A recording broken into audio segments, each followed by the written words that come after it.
Assalamualaikum warahmatullahi wabarakatuh. Saya Yudi Pramuko, tukang donat dari youtuber tertua di semesta. Saya hari ini jam 3 malam. Sebenarnya saya mau membaca surat An-Nazi'at, An-Naba, Al-Mutaffifin dan Al-Fat, tapi saya lihat saya dapat kiriman video bagus dari Amin Rais, bukan dari Amin Rais, video tentang video Amin Rais yang dikirimkan oleh kawan saya Pak Parama Arta ya. Terima kasih Pak Parama Arta. Dan saya perhatikan berulang-ulang, luar biasa. Pak Amin Rais, siapakah Pak Amin Rais itu yang dalam video yang nanti akan saya putarkan lagi? Itu pesannya satu, supaya Pak Jokowi mencabut undang-undang Omnibus Law yang sangat berbahaya itu, karena bisa dan menjadikan Indonesia masuk dalam cengkeraman penjajahan ekonomi secara sempurna. Dan kerusakan itu sudah diperlihatkan, penjajahan ekonomi itu, oleh Freeport dalam video itu. Dan kemarin saya akan cerita sedikit. Kemarin di saat saya sedang ngurus program Sumur Utsman bin Affan dan juga gerobak dakwah Pesantren Ojo Lali yang sudah ke-6, gerobaknya ada 6, dan kemudian sumur yang sudah dibuat itu ada 12, yang terakhir di Bekasi di pesantren Ibnu Katsir. Saya kedatangan 2 tamu dari TNI di pesantren Jolali di depan pagi-pagi. Satu seorang yang masih aktif dalam kantornya di sekitar Gambir, yang kedua seorang mantan Kopassus usia 70 tahun ke atas, purnawirawan, dan sudah ke Aceh, Timur, Poso, dan tahu siapa itu Luhut Binsar Panjaitan, siapa itu Hendro Priyono, siapa itu Inisio, tahu dia, dan memberikan buku ini ke saya, Pandangan Strategis Prabowo Subianto, Paradoks Indonesia. Buku yang saya cari-cari nggak pernah dapat. Alhamdulillah, terima kasih ya Pak ya, Pak Kopassus, pernah di Kopasanda juga. Paradoks Indonesia, buku yang saya cari-cari karena mahal, saya nggak bisa beli. Alhamdulillah, saya akan baca pikiran-pikiran strategisnya dari Prabowo Subianto tentang Indonesia. Nah,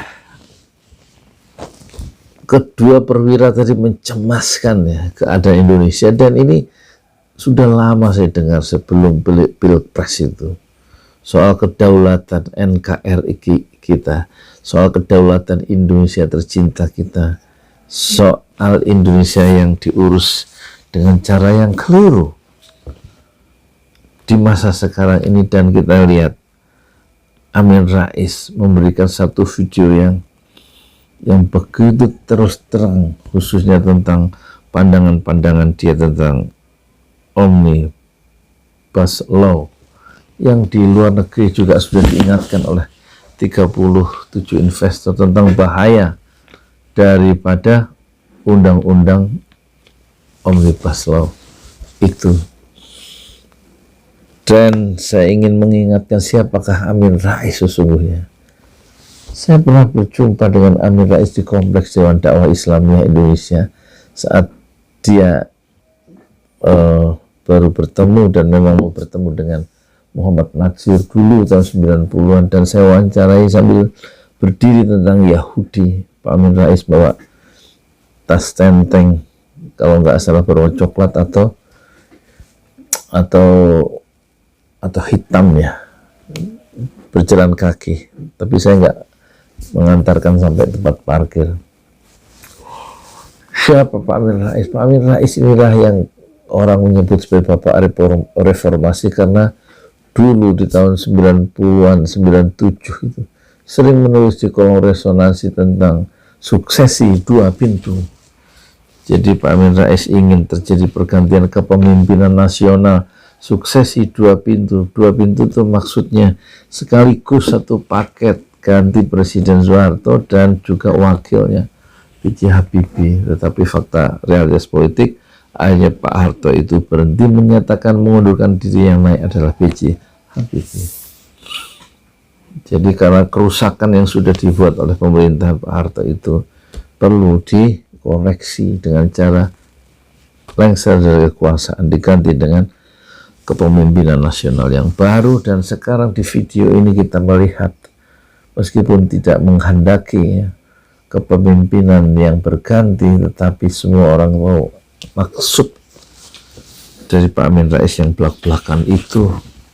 Dan tampaknya keadaan sekarang jauh lebih buruk dibanding kepemimpinan era sebelumnya. Jika melihat video Pak Amin sebelumnya yang sudah beredar secara terbuka sebanyak 12 video. Dan Amin Rais sebenarnya orang yang predictable, bisa diperkirakan maunya dan tidak punya agenda tersembunyi. Di dalam video itu tidak ada, tapi saya bisa menyimpulkan di video berikutnya memang perlunya tidak sekedar mencabut undang-undang Omnibus Law, tetapi Pak Amin sesungguhnya ingin terjadinya pergantian kepemimpinan nasional sebagaimana dia dulu menghendaki terjadinya kepemimpinan nasional yang saat itu dipegang dengan sangat kuat oleh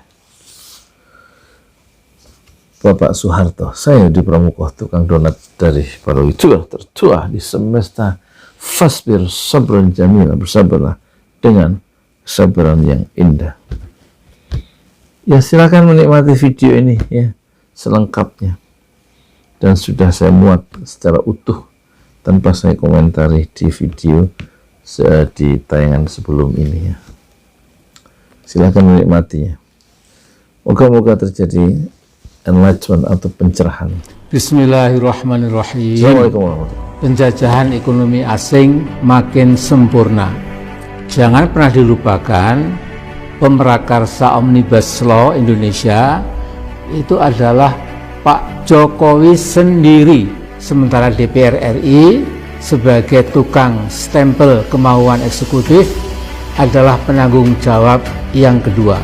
Lagu miris Omnibus Law itu nyanyikan Pak Jokowi sendiri ketika pelantikannya pada 20 Oktober tahun 2019 yang lalu, setahun yang lalu. Di beberapa negara yang pernah menerapkan Omnibus Law itu, masyarakat di negara-negara itu menjulukinya sebagai Big Ugly Law, undang-undang dengan kejahatan besar.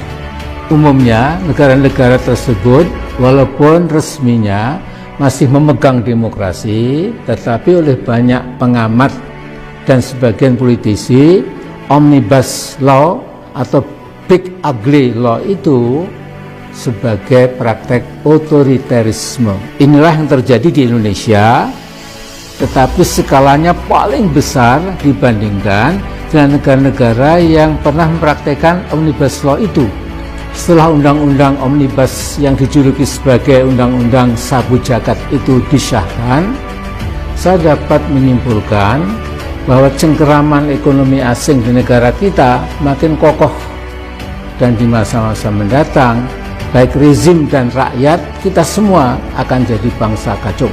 Saya tidak heran kalau para kacung asing itu akan berteriak kencang seolah-olah tidak ada yang salah dalam undang-undang itu. Para buzzers dengan bayaran uang haram akan memeras pikiran untuk mencari-cari pembenaran buat sesuatu yang jelas-jelas merugikan kepentingan bangsa sendiri. Omnibus Law adalah bukti paling akhir betapa negara dapat melakukan kezaliman multidimensional secara sekaligus. Saya tidak akan mengulangi betapa kaum buruh kita bakal lebih menderita karena outsourcing dapat menggusur kehidupan buruh sesungguhnya. Kemudian juga pesangonnya akan dikurangi, tidak ada lagi UMSK, penetapan UMK yang pasti dipersulit, tidak ada jaminan kesehatan, pemecatan buruh yang sepenuhnya menjadi hak pemodal, dan lain sebagainya. Saya akan mengangkat satu masalah yang tidak kalah penting, yaitu akan terjadi freeportisasi di semua bidang. Seluruh pemodal asing yang diharapkan berbondong-bondong datang ke Indonesia akhirnya pasti akan memeras Indonesia. Freeport-McMoRan sudah lama bercokol di Papua dan bisa berbuat apa saja seperti negara dalam negara. Dari rezim Soeharto sampai rezim Jokowi, penghancuran lingkungan, penipuan pajak, dan pelanggaran HAM tidak pernah disentuh oleh pemerintah Jakarta. Saya kadang-kadang bingung, DNA macam apakah yang sesungguhnya itu ada dalam tubuh bangsa Indonesia? Bung Karno pernah mengingatkan, Indonesia itu bangsa besar. Istilah beliau bukan bangsa kintel atau bangsa kodok. Mengapa rezim Jokowi dan DPR tega memproduksi Omnibus Law tanpa memperhatikan kepentingan rakyat?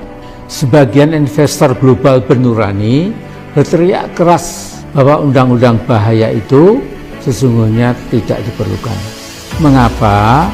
Karena akan berdampak pada kehancuran lingkungan atau ekosida, menghancurkan dan membunuh lingkungan hidup. Reuters memberitakan ada 35 investor asing yang mengingatkan Indonesia jangan nekat mengesahkan undang-undang yang diprakarsai oleh Presiden Jokowi itu. Mereka saja, orang asing, mengingatkan jangan sampai biodiversitas hutan-hutan Indonesia lenyap gara-gara AMDAL akan diterapkan secara selektif. Artinya perlindungan ekologi bukan sesuatu yang penting lagi. Nah, berkaca pada apa yang terjadi di Freeport-McMoRan, otoritas dana pensiun di Swedia, Norwegia, dan New Zealand menarik saham mereka dari Freeport karena apa? Karena mereka tidak tahan melihat penghancuran sistematik dan permanen oleh Freeport di Papua. Danau dan 2 sungai besar di lingkungan tambang Freeport telah mati. Dari rezim satu ke rezim berikutnya tidak ada protes, pernyataan, apalagi ancaman dan ultimatum terhadap Freeport. The ecological destruction goes on and on and on. Di dalam literatur politik ada istilah deaf, dumb, and blind government. Pemerintah yang tuli, bisu, dan buta.